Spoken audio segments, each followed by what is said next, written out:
Okay. I did not accomplish the purpose of going to Trinity Church that morning. Somehow, the things I had seen disqualified me for the time from church-going. I walked homeward, thinking what I would do with Bartleby. Finally, I resolved upon this. I would put certain calm questions to him the next morning, touching his history, etc., and if he declined to answer them openly and unreservedly, and I supposed he would, prefer not, then to give him a $20 bill over and above whatever I might owe him, and tell him his services were no longer required, but that if in any other way I could assist him, I would be happy to do so, especially if he desired to return to his native place, wherever that might be. I would willingly help to defray the expenses. Moreover, if after reaching home, he found himself at any time in want of aid, a letter from him would be sure of a reply. Oh, I thought my water was in here. Hang on, I gotta go and get my water. I'll be right back.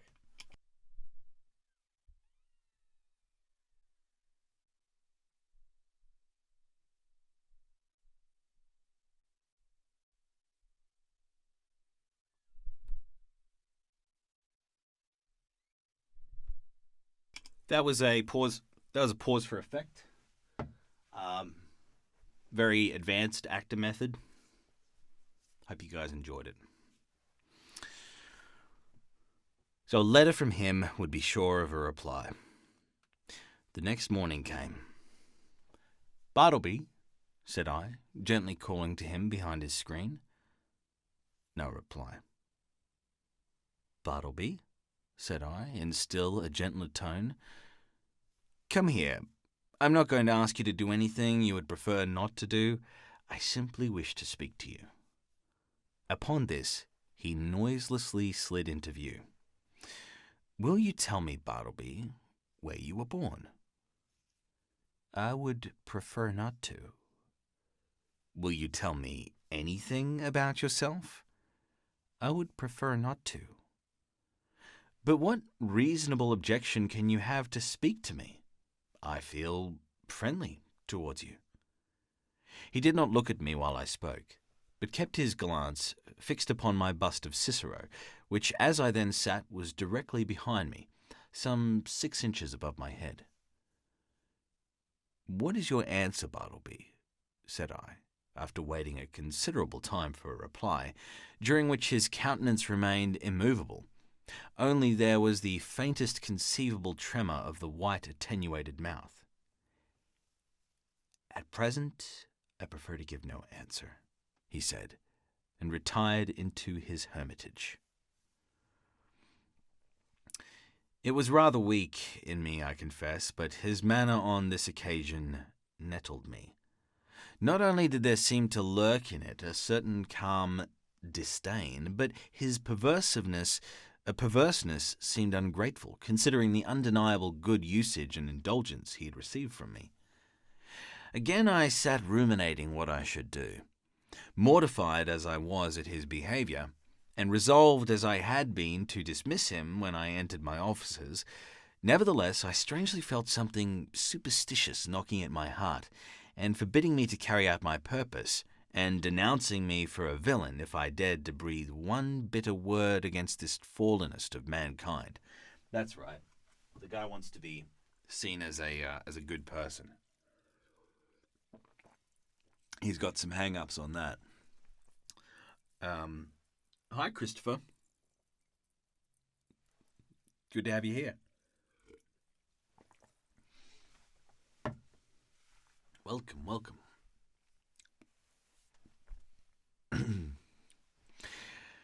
At last, familiarly drawing my chair behind his screen, I sat down and said, "Bartleby, never mind then about revealing your history, but let me entreat you, as a friend, to comply as far as may be with the usages of this office. Say now you will help to examine papers tomorrow or next day. In short, say now that in a day or two you will begin to be a little reasonable. Say so, Bartleby." "At present, I would prefer not to be a little reasonable," was his mildly cadaverous reply. Just then, the folding doors opened, and Nippers approached. He seemed suffering from an unusually bad night's rest, induced by severe indigestion. Severe? I think it's a typo. Severe indigestion, then common. He overheard those final words of Bartleby. "Prefer not, eh?" gritted Nippers. "I'd prefer him if I were you, sir," addressing me. "I'd prefer him. I'd give him preferences, the stubborn mule. What is it, sir, pray, that he prefers not to do now?" Bartleby moved not a limb. "Mr. Nippers," said I, "I'd prefer that you would withdraw for the present." Somehow, of late, I had got into the way of involuntarily using this word prefer upon all sorts of not exactly suitable occasions, and I trembled to think that my contact with the Scrivener had already and seriously affected me in a mental way. And what further and deeper aberration might it not yet produce? This apprehension had not been without efficacy in determining me to summary means. As Nippers, looking very sour and sulky, was departing, Turkey blandly and deferentially approached. "With submission, sir," said he. "Yesterday I was thinking about Bartleby here, and I think that if he would but prefer to take a good quart of ale every day, it would do much towards mending him, and enabling him to assist in examining his papers." "So you have got the word too," said I, slightly excited. "With submission. What word, sir?" asked Turkey, respectfully crowding himself into the contracted space behind the screen, and by doing so, making me jostle the Scrivener. "What word, sir?" "I would prefer to be left alone in here," said Bartleby, as if offended at being mobbed in his privacy. "That's the word, Turkey," said I. "That's it." "Oh, prefer. Oh, yes. Queer word. I never use it myself. But, sir, as I was saying, if he would but prefer—" "Turkey," interrupted I, "you will please withdraw." "Oh, certainly, sir, if you prefer that I should." As he opened the folding door to retire, Nippers at his desk caught a glimpse of me and asked whether I would prefer to have a certain paper copied on blue paper or white. He did not in the least roguishly accent the word prefer. It was plain that it involuntarily rolled from his tongue. I thought to myself, surely I must get rid of a demented man who already has in some degree turned the tongues, if not the heads, of myself and the clerks. But I thought it prudent not to break the dismission at once.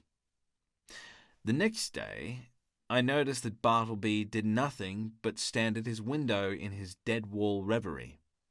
Upon asking him why he did not write, he said that he had decided upon doing no more writing. "Why, how now? What next?" exclaimed I. "Do no more writing?" "No more." "And what is the reason?" "Do you not see the reason for yourself?" he indifferently replied. I looked steadfastly at him, and perceived that his eyes looked dull and glazed.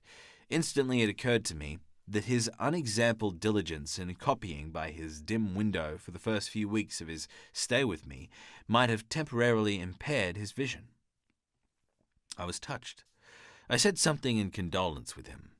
I hinted that, of course, he did wisely in abstaining from writing for a while, and urged him to embrace that opportunity of taking wholesome exercise in the open air. This, however, he did not do.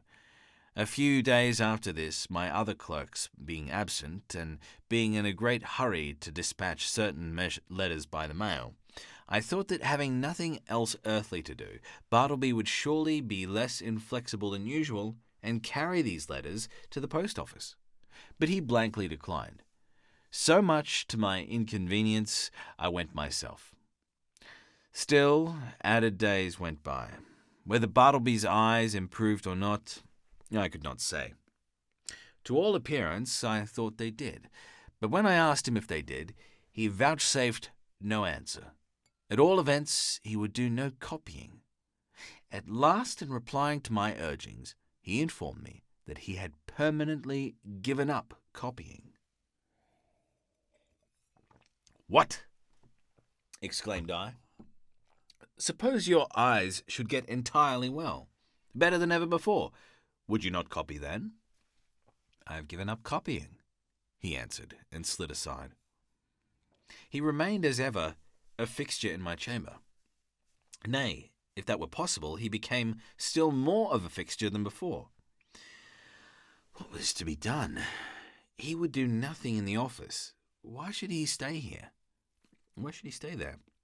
In plain fact, he had now become a millstone to me, not only useless as a necklace, but afflictive to bear. Yet I was sorry for him. I speak less than truth when I say that on his own account he occasioned me uneasiness. If he would but have named a single relative or friend, I would instantly have written and urged their taking the poor fellow away to some convenient retreat. But he seemed alone, absolutely alone in the universe, a bit of a wreck in the mid-Atlantic. At length, necessities connected with my business tyrannized over all other considerations. Decently as I could, I told Bartleby that in 6 days' time he must unconditionally leave the office.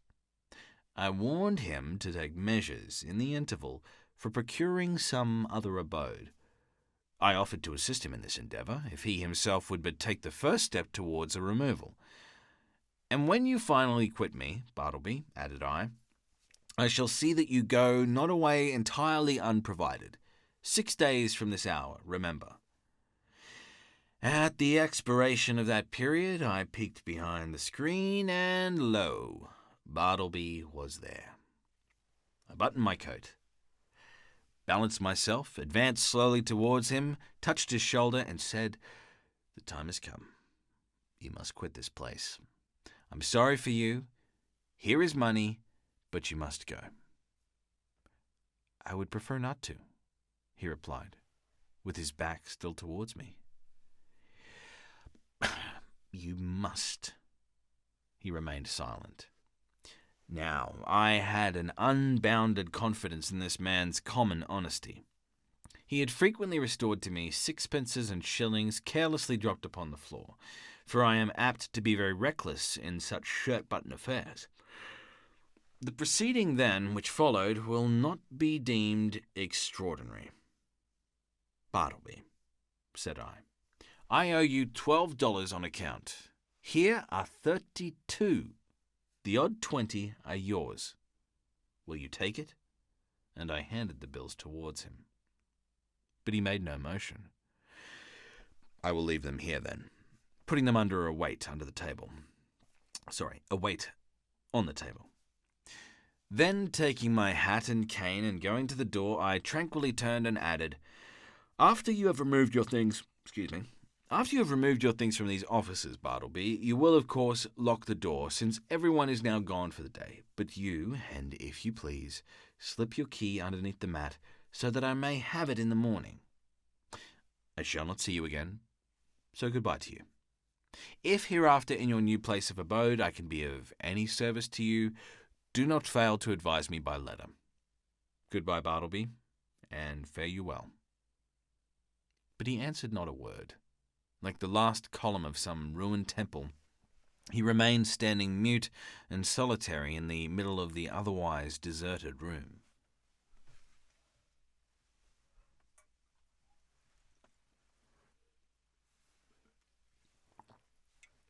I think we all know what's going to happen now, right?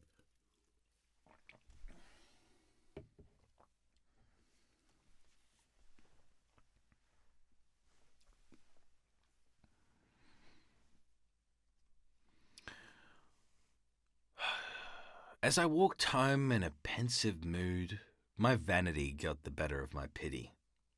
I knew he was vain. I could not but highly plume myself on my masterly management in getting rid of Bartleby. Masterly, I call it, and such it much... Masterly, I call it, and such it must appear to any dispassionate thinker. The beauty of my procedure seemed to consist in its perfect quietness.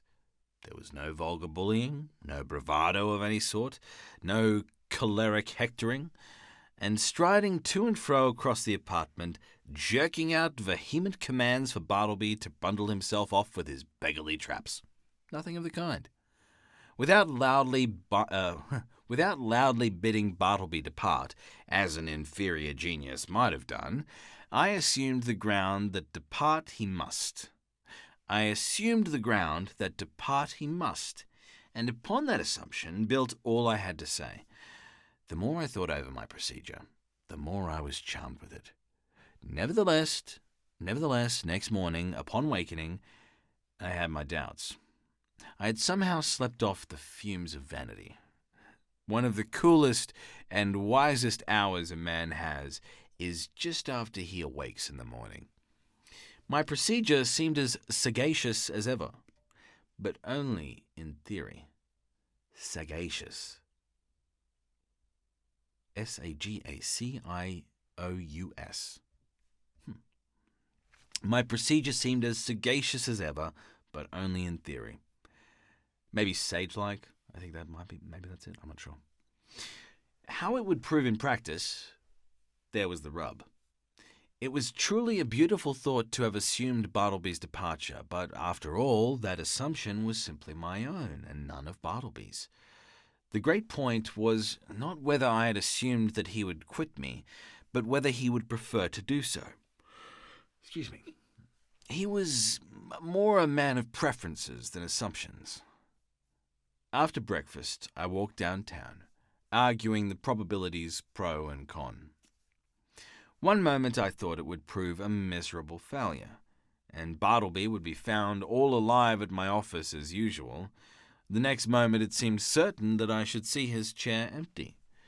And so I kept veering about. At the corner of Broadway and Canal Street, I saw an excited group of people standing in earnest conversation. "I'll take odds he doesn't," said a voice as I passed. "Doesn't go? Done," said I. "Put up your money."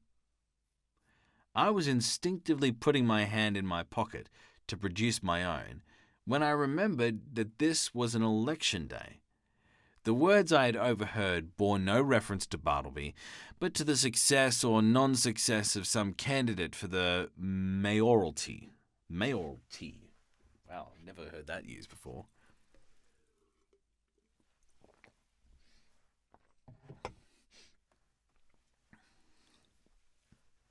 Oh. Ah. Conrad, welcome. Breaking down the door with an Aladdin quote, right? I'll show you how sage-like I can be. Back to sagacious. I hope I got that right. The Aladdin quote, that is. So, the words I had overheard bore no reference to Bartleby, but to the success or non-success of some candidate for the mayoralty. In my intent frame of mind, I had, as it were, imagined that all Broadway shared in my excitement, and were debating the same question with me. I passed on, very thankful that the uproar of the street screened my momentary absent-mindedness. As I had intended, I was earlier than usual at my office door. I stood listening for a moment. All was still. He must be gone. I tried a knob. The door was locked. Yes, my procedure had worked to a charm. He indeed must be vanished. Yet a certain melancholy mixed with this. I was almost sorry for my brilliant success. I was fumbling under the doormat for the key which Bartleby was to have left there for me, when accidentally my knee knocked against a panel, producing a summoning sound, and in response a voice came to me from within, "Not yet, I am occupied." It was Bartleby. I was thunderstruck. For an instant I stood like the man who, pipe in mouth, was killed one cloudless afternoon. For an instant I stood like the man who, pipe in mouth, was killed one cloudless afternoon long ago in Virginia by a summer lightning. At his own warm open window he was killed, and remained leaning out there upon the dreamy afternoon, till someone touched him, wherein he fell. Till someone touched him when he fell. "Not gone," I murmured at last.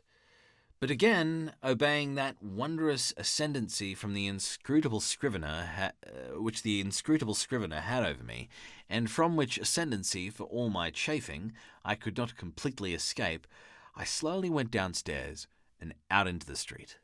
While walking round the block, considered what I should do next in this unheard-of perplexity. Turn the man out by an actual thrusting I could not. To drive him away by calling him hard names would not do. Calling in the police was an unpleasant idea, and yet permit him to enjoy his cadaverous triumph over me? This, too, I could not think of. What was to be done? Or if nothing could be done, was there anything further that I could assume in the matter? Yes, as before I had prospectively assumed that Bartleby would depart, so now I might retrospectively assume that departed he was. In the legitimate carrying out of this assumption, I might enter my office in a great hurry, and pretending not to see Bartleby at all, walk straight against him as if he were air. Such a proceeding would, in a singular degree, have the appearance of a home thrust. It was hardly possible that Bartleby could withstand such an application of the doctrine of assumptions, but upon second thoughts the success of the plan seemed rather dubious. I resolved to argue the matter over with him again. "Bartleby," said I, entering the office with a quietly severe expression, "I am seriously displeased.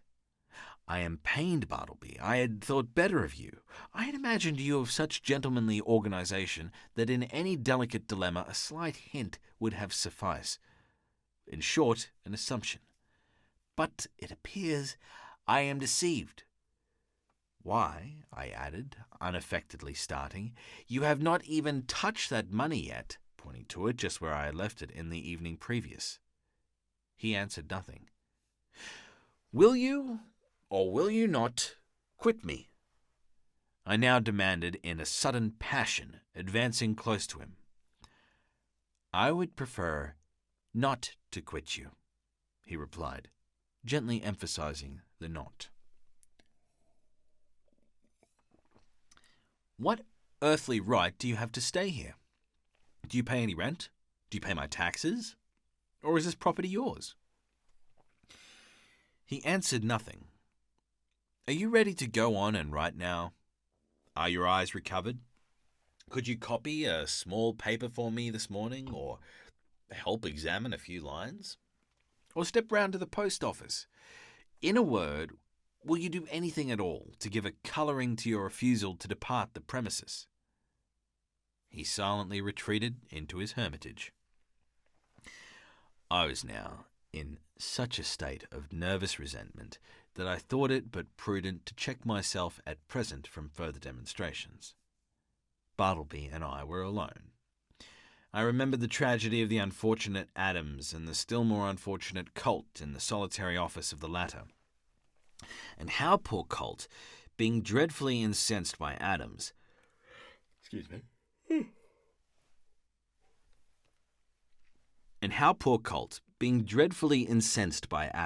and imprudently permitting himself to get wildly excited, was at unawares hurried into his fatal act, an act which certainly no man could possibly deplore more than the actor himself. Often it had occurred to me in my ponderings upon the subject that had that altercation taken place in the public street or at a private residence, it would not have terminated as it did. It was the circumstance of being alone in a solitary office, upstairs, of a building entirely unhallowed by humanizing domestic associations. An uncarpeted office, doubtless of a dusty, haggard sort of appearance, This it must have been, which greatly helped to enhance the irritable desperation of the hapless colt. But when this old atom of resentment rose in me and tempted me in concerning Bartleby, I grappled him and threw him. How? Why, simply by recalling the divine injunction, a new commandment give I unto you, that ye love one another. Yes, this it was that saved me. Aside from higher considerations, charity often operates as a vastly wise and prudent principle, a great safeguard to its possessor. Men have committed murder for jealousy's sake, and anger's sake, and hatred's sake, and selfishness' sake, and spiritual pride's sake. But no man that I ever heard of ever committed a diabolical murder for sweet charity's sake.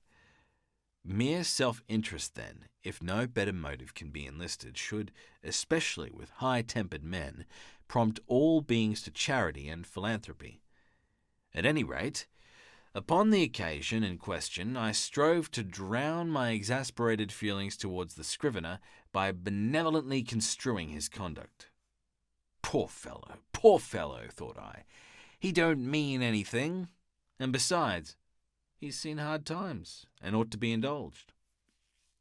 I endeavoured also immediately to occupy myself, and at the same time to comfort my despondency.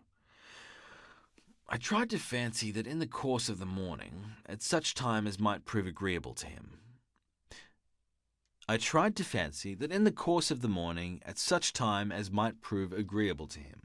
Bartleby, of his own free accord, would emerge from his hermitage and take up some decided line of march in the direction of the door. But no. 12:30 came. Turkey began to glow in the face, overturn his inkstand, and become generally obstreperous. Nippers abated down into quietude and courtesy. Gingernut munched on his noon apple, and Bartleby remained standing at his window in one of his profoundest dead-wall reveries. Will it be credited? Ought I to acknowledge it? That afternoon I left the office without saying one further word to him.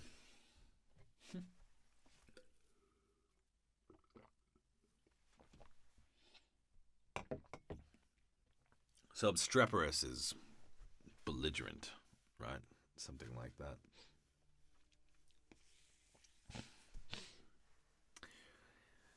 Some days now passed, during which, at leisure intervals, I looked a little into Edwards on the Will and Priestley on Necessity. Under the circumstances, those books induced a salutary feeling. Gradually I slid into the persuasion that these troubles of mine touching the scrivener had been all predestinated from eternity, and Bartleby was billeted upon me for some mysterious purpose of an all-wise providence, which it was not for a mere mortal like me to fathom. Yes, Bartleby, stay there behind your screen, thought I. I shall persecute you no more. You are harmless and noiseless as any of these old chairs. In short, I never feel so private as to when I know you are here. At last I see it. I feel it. I penetrate to the predestined purpose of my life. I'm content. Others may have loftier parts to enact, but my mission in this world, Bartleby, is to furnish you with office room for such period as you may see fit to remain. I believe that this wise and blessed frame of mind would have continued with me, had it not been for the unsolicited and uncharitable remarks obtruded upon me by my professional friends who visited the rooms. But thus it often is that the constant friction of illiberal minds wears out at last the best resolves of the more generous. Though, to be sure, when I reflected upon it, it was not strange that people entering my office should be struck by the peculiar aspect of the unaccountable Bartleby, and so be tempted to throw out some sinister observations concerning him. Sometimes an attorney having business with me, and calling at my office and finding no one but the scrivener here, would undertake to obtain some sort of precise information from him touching my whereabouts, but without heeding his idle talk, But without heeding his idle talk, Bartleby would remain standing immovable in the middle of the room. So, after contemplating him in that position for a time, the attorney would depart, no wiser than he came. Also, when a reference was going on, and the room full of lawyers and witnesses and businesses was driving fast, some deeply occupied legal gentleman present, seeing Bartleby wholly unemployed, would request him to run round to the legal gentleman's office, and fetch some papers for him. Thereupon, Bartleby would tranquilly decline and yet remain idle as before. Then the lawyer would give a great stare and turn to me.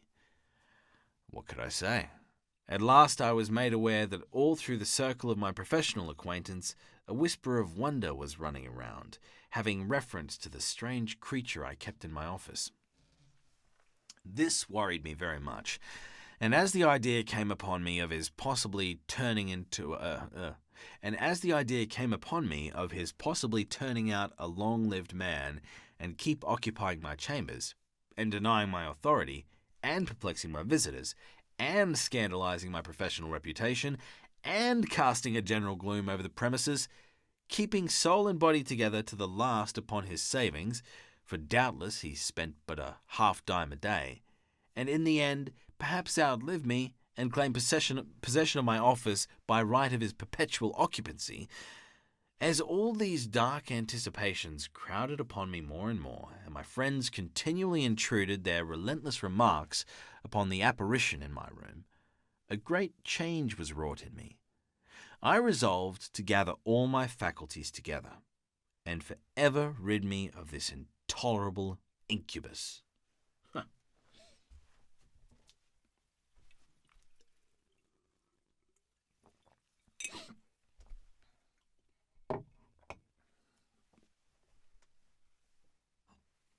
How you guys holding up?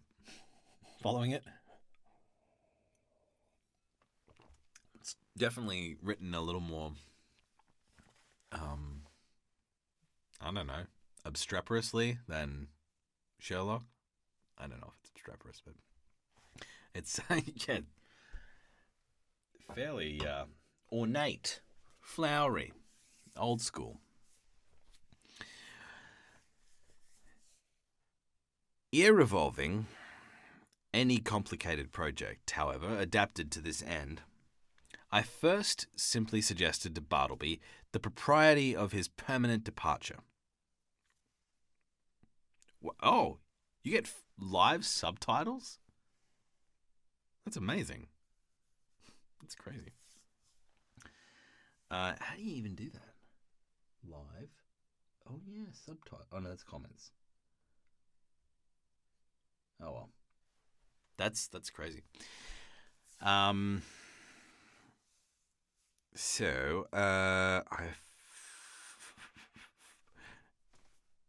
start again.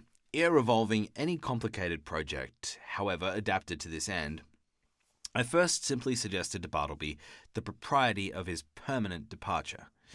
In a calm and serious tone, I commended the idea to his careful and mature consideration. But having taken 3 days to meditate upon it, he appraised me that his original determination remained the same in short, that he still preferred to abide with me. What shall I do? I now said to myself, buttoning up my coat to the last button. What shall I do? What ought I do? What does conscience say I should do with this man, or rather ghost? Rid myself of him, I must. Go, he shall. But how? You will not thrust him, the poor, pale, passive mortal. You will not thrust such a helpless creature out of your door. You will not dishonour yourself by such cruelty. No, I will not. I cannot do that. Rather, would I let him live and die here, and then mason up his remains in the wall. Oh. What then will you do? For all your coaxing, he will not budge. Bribes he leaves under your own paperweight on your table. In short, it is quite plain that he prefers to cling to you. Then somewhat severe.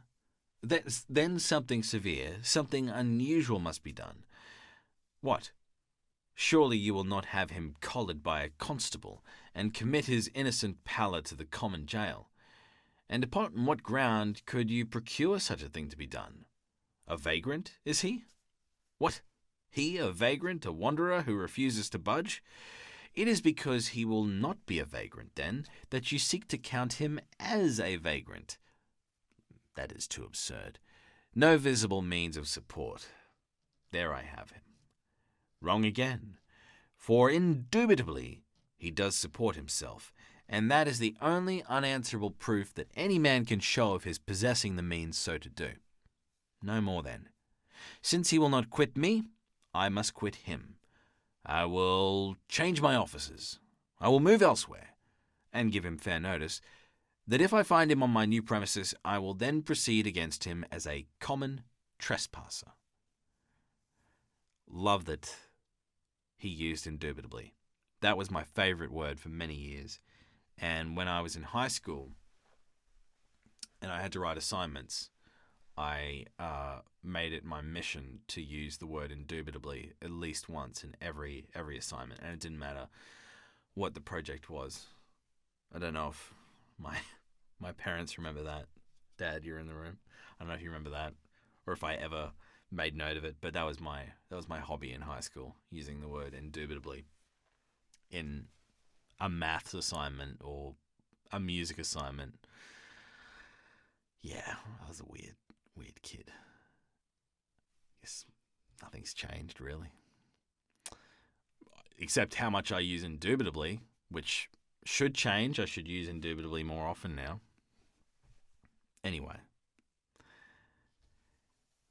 acting accordingly, next day I thus addressed him. I find these chambers too far from the city hall. The air is unwholesome. In a word, I propose to remove my offices next week, and shall no longer require your services. I tell you this now, in order that you may seek another place. I tell you this now, in order that you may seek another place. He made no reply, and nothing more was said. On the appointed day I engaged carts and men, proceeded to my chambers, and having but little furniture, everything was removed in a few hours. Throughout, the scrivener remained standing behind the screen, which I directed to be removed the last thing. It was withdrawn, and being folded up like a huge folio, left him the motionless occupant of a naked room. I stood in the entryway, watching him a moment, while something within me upbraided me. I re-entered with my hand in my pocket and my heart in my mouth. Goodbye, Bartleby. I'm going. Goodbye, and God some way bless you, and take that, slipping something into his hand. But it dropped upon the floor, and then, strange to say, I tore myself from him whom I had so longed to be rid of. Established in my new quarters, for a day or two I kept the door locked, and stared at every footfall in the passages. When I returned to my rooms after any little absence, I would pause at the threshold for an instant, and attentively listen, ere applying my key. But these fears were needless. Bartleby never came nigh me. I thought all was well, when a perturbed-looking stranger visited me, inquiring whether I was the person who had recently occupied rooms at number 18 Wall Street. Full of forebodings, I replied that I was. "Then, sir," said the stranger, who proved a lawyer, "you are responsible for the man you left there. He refuses to do any copying. He refuses to do anything. He says he prefers not to, and he refuses to quit the premises." "I am very sorry, sir," said I, with assumed tranquillity, but an inward tremor. "But really, the man you allude to is nothing to me. He is no relation or apprentice of mine, that you should hold me responsible for him." "In mercy's name, who is he?" "I certainly cannot inform you." I know nothing about him. Formerly I employed him as a copyist, but he has done nothing for me now for some time past. I shall settle him then. Good morning, sir. Several days passed, and I heard nothing more, and though I often felt a charitable prompting to call at the place and see poor Bartleby, yet a certain squeamishness of I know not what withheld me.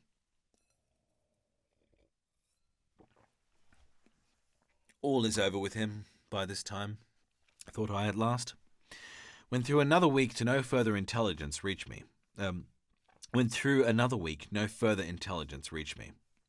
But coming to my room the day after, I found several persons waiting at my door in a high state of nervous excitement. "That's the man. Here he comes," cried the foremost one, whom I recognized as the lawyer who had previously called upon me alone. "You must take him away, sir, at once," cried a portly person among them, advancing upon me, and whom I knew to be the landlord of number 20 Wall Street. "These gentlemen, my tenants, cannot stand it any longer, Mr. B," pointing to the lawyer. "Mr. B has turned him out of his room, and he now persists in haunting the building generally, sitting upon the banisters of the stairs by day and sleeping in the entry by night. Everybody is concerned. Clients are leaving the offices. Some fears are entertained of a mob. Something you must do, and that without delay."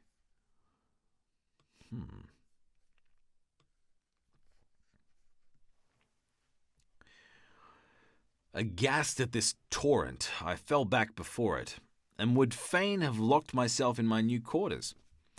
In vain I persisted that Bartleby was nothing to me, no more than to anyone else. In vain. I was the last person known to have anything to do with him, and they held me to the terrible account. Fearful, then, of being exposed in the papers, as one person present obscurely threatened, I considered the matter, and at length said that if the lawyer would give me a confidential interview with the scrivener in his, the lawyer's, own room, I would that afternoon strive my best to rid them of the nuisance they complained of. Going upstairs to my old haunt, there was Bartleby, silently sitting upon the banister at the landing. "What are you doing here, Bartleby?" said I. "Sitting upon the banister," he mildly replied. I motioned him into the lawyer's room, who then left us. "Bartleby," said I, "are you aware that you are the cause of great tribulation to me by persisting in occupying the entry after being dismissed from the office?" No answer. "Now, one of two things must take place. Either you must do something, or something must be done to you. Now, what sort of business would you like to engage in? Would you like to re-engage in copying for someone?" "No. I would prefer not to make any change." "Would you like a clerkship in a dry goods store?" "There is too much confinement about that. No, I would not like a clerkship, but I am not particular." "Too much confinement?" I cried. "Why, you keep yourself confined all the time." "I would prefer not to take a clerkship," he rejoined, as if to settle that little item at once. "How would a bartender's business suit you? There is no trying of the eyesight in that." "I would not like it at all, though. As I said before, I am not particular." His unwonted wordiness inspirited me. I returned to the charge.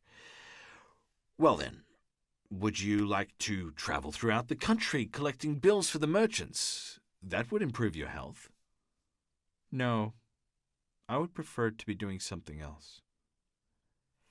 "How, then, would going as a companion to Europe to entertain some young gentleman with your conversation, how would that suit you?" "Not at all. It does not strike me that there is anything definite about that. I like to be stationary, but I am not particular." "Stationary, then, you shall be," I cried, now losing all patience, and for the first time in all my exasperating connection with him, fairly flying into a passion. If you do not go away from these premises before night, I shall feel bound, indeed I am bound, to quit the premises myself, I rather absurdly concluded, knowing not with what possible threat to try to frighten his immobility into compliance. Despairing of all further efforts, I was precipitately leaving him, when a final thought occurred to me, one which had not been wholly unindulged before. "Bartleby," said I, in the kindest tone I could assume under such exciting circumstances, "will you go home with me now? Not to my office, but my dwelling, and remain there till we can conclude upon some convenient arrangement for you at our leisure. Come, let us start now, right away." "No. At present, I would prefer not to make any change at all." I answered nothing, but effectually dodging every one by the suddenness and rapidity of my flight, rushed from the building,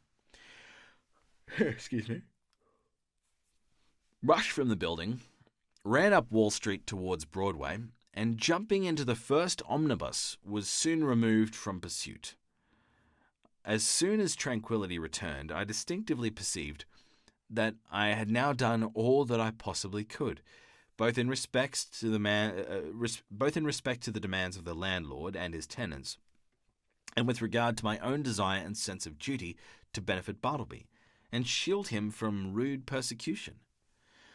I now strove to be entirely carefree and quiescent, and my conscience justified me in the attempt, though indeed it was not so successful as I could have wished. So fearful was I of being again hunted out by the incensed landlord and his exasperated tenants, that surrendering my business to nippers. For a few days I drove about the upper part of the town and through the suburbs in my rockaway, crossed over to Jersey City and Hoboken, and paid fugitive visits to Manhattanville and Astoria. In fact, I almost lived in my rockaway for the time. When I again entered my office, lo, a note from the landlord lay upon the desk. I opened it with trembling hands. It informed me that the writer had sent to the police and had Bartleby removed to the Tombs as a vagrant. Moreover, since I knew more about him than anyone else, he wished me to appear at that place and make a suitable statement of the facts. These tidings had a conflicting effect upon me. At first I was indignant, but at last almost approved. The landlord's energetic, summary disposition had led him to adopt a procedure which I do not think I would have decided upon myself, and yet as a last resort, under such peculiar circumstances, it seemed the only plan. As I afterwards learned, the poor scrivener, when told that he must be conducted to the Tombs, offered not the slightest obstacle, but in his pale, unmoving way, silently acquiesced.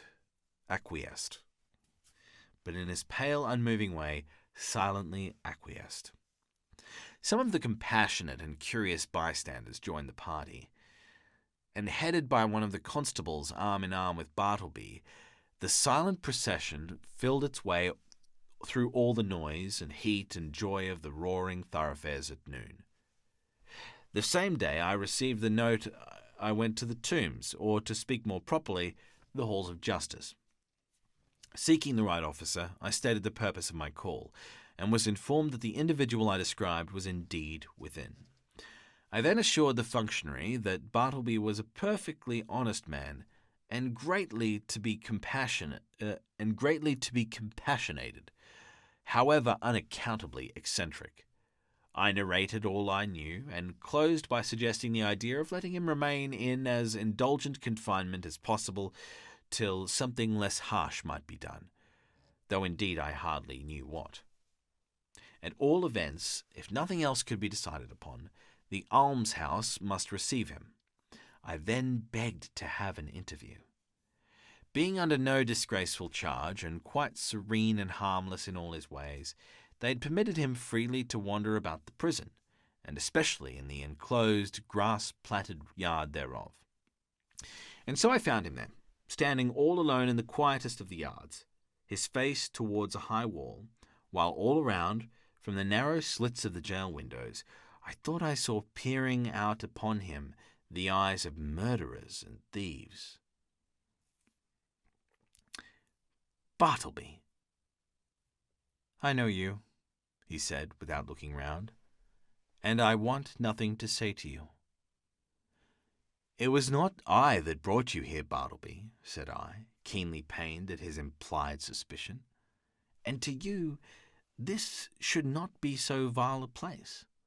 Nothing reproachful attaches to you by being here, and see, it is not so sad a place as one might think. Look, there is the sky, and here is the grass." "I know where I am," he replied, but would say nothing more, and so I left him. As I entered the corridor again, a broad, meat-like man in an apron accosted me, and jerking his thumb over his shoulder said, "Is that your friend?" "Yes." "Does he want to starve? If he does, let him live on the prison fare, that's all." "Who are you?" asked I, not knowing what to make of such an unofficially speaking person in such a place. "I am the grub man. Such gentlemen as have friends here hire me to provide them with something good to eat." "Is this so?" said I, turning to the turnkey. He said it was. "Well then," said I, slipping some silver into the grub man's hands, for so they call him, "I want you to give particular attention to my friend here. Let him have the best dinner you can get, and you must be as polite to him as possible." "Introduce me, will you?" said the grub man, looking at me with an expression which seemed to say he was all impatience for an opportunity to give a specimen of his breeding. Thinking it would prove of benefit to the scrivener, I acquiesced, and asking the grub man his name, went up with him to Bartleby. "Bartleby, this is Mr. Cutlets. You will find him very useful to you."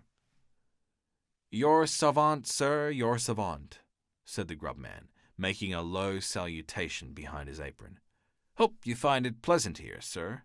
Spacious grounds, cool apartments, sir. Hope you'll stay with us some time. Try to make it agreeable. May Mrs. Cutlets and I have the pleasure of your company to dinner, sir, in Mrs. Cutlets' private room?" "I prefer not to dine today," said Bartleby, turning away. "It would disagree with me. I am unused to dinners." So saying, he slowly moved to the other side of the enclosure and took up a position fronting the dead wall. "How's this?" said the grub man, addressing me with a stare of astonishment. "He's odd, ain't he?" "I think he is a little deranged," said I, sadly. "Deranged? Deranged, is it? Well, now, upon my word, I thought that friend of yourn was a gentleman forger. They are always pale and genteel like them forgers. I can't pity 'em. Can't help it, sir. Did you know Monroe Edwards?" he added touchingly, and paused. Then, laying his hand pityingly on my shoulder, sighed. "He died of consumption at Sing Sing. So you weren't acquainted with Monroe?" "No, I was never socially acquainted with any forgers, but I cannot stop longer. Look to my friend yonder. You will not lose by it. I will see you again." Some few days after this, I again obtained admission to the tombs, and went through the corridors in quest of Bartleby, but without finding him. "I saw him coming from his cell not long ago," said a turnkey. "Maybe he's gone to loiter in the yards." So I went in that direction. "Are ye looking for the silent man?" said another turnkey, passing me. "Yonder he lies, sleeping in the yard there. 'Tis not 20 minutes since I saw him lie down." The yard was entirely quiet. It was not accessible to the common prisoners. The surrounding walls, of amazing thickness, kept off all sounds behind them. The Egyptian character of the masonry weighed upon me with its gloom, but a soft imprisoned turf grew underfoot. The heart of the eternal pyramids, it seemed, wherein, by some strange magic, through the clefts, grass seed dropped by birds had sprung. Strangely huddled at the base of the wall, his knees drawn up and lying on his side, his head touching the coalstones, I saw the wasted Bartleby. But nothing stirred. I paused, then went close up to him, stooped over, and saw that his dim eyes were open. Otherwise, he seemed profoundly sleeping. Something prompted me to touch him. I felt his hand, when a tingling shiver ran up my arm and down my spine to my feet. The round face of the grub man peered upon me now. "His dinner is ready. Won't he dine today either? Or does he live without dining?" "Lives without dining," said I, and closed his eyes. He's asleep, ain't he?" "With kings and counsellors," murmured I. There would seem little need for proceeding further in this history. Imagination will readily supply the meagre recital of poor Bartleby's interment. But ere parting with the reader, let me say that if this little narrative has sufficiently interested him to awaken curiosity as to who Bartleby was, and what manner of life he led prior to the present narrator's making his acquaintance, I can only reply that in such curiosity I fully share, but am wholly unable to gratify it. Yet here I hardly know whether I should divulge one little item of rumour which came to my ear a few months after the scrivener's decease. Upon what basis it rested, I could never ascertain, and hence how true it is I cannot now tell. But inasmuch as this vague report has not been without certain strange suggestive interest to me, however sad, it may prove the same with some others, and so I will briefly mention it. The report was this: that Bartleby had been a subordinate clerk in the dead letter office at Washington, from which he had been suddenly removed by a change in the administration. When I think over this rumour, I cannot adequately express the emotions which seize me. Dead letters. Does it not sound like dead men? Conceive a man by nature and misfortune prone to a pallid hopelessness, can any business seem more fitted to heighten it than that of continually handling these dead letters and assorting them for the flames?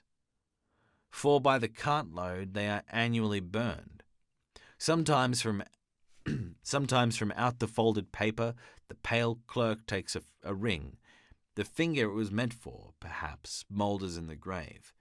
A banknote sent in swiftest charity. He whom it would relieve, nor eats nor hungers any more. Pardon for those who died despairing. Hope for those who died unhoping. Good tidings for those who died stifled by unrelieved calamities. On errands of life, these letters speed to death.